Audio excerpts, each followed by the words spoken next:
Alam mo, ang retirement hindi dapat nakakatakot. Dapat pinaghahandaan na may peace of mind. Kasi kung papalapit na ang retirement mo sa loob ng 1 hanggang 3 taon, gusto kitang kausapin ngayon. Kasi eto ang katotohanan. Pensyon, may limit.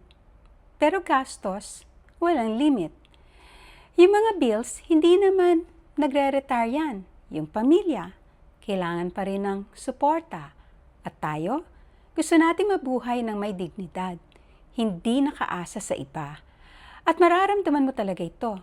Habang papalapit ang retirement, inapang naiipon ko, kaya pa ba itong hanggang dulo? Natural yun. Lahat tayo dumadaan doon.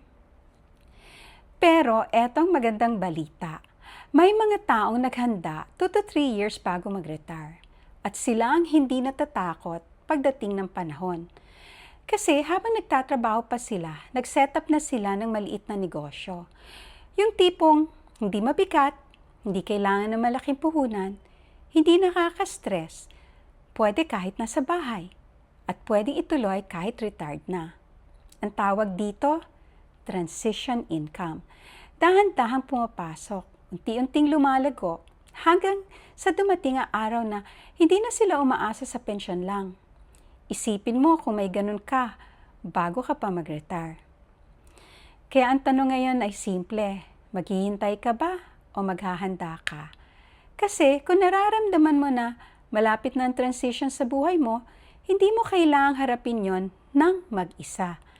Pwede natin pag-usapan kung paano ka pwedeng magsimula habang may panahon pa, habang may energy pa, habang kaya pang mag-build ng extra income na tutulong sa'yo long term.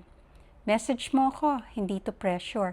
Ito ay invitation para maging handa, hindi takot sa panibagong yugto ng buhay mo. At tandaan mo, ang retirement ay mas magaan kung may negosyo ka bago ka pa umabot doon.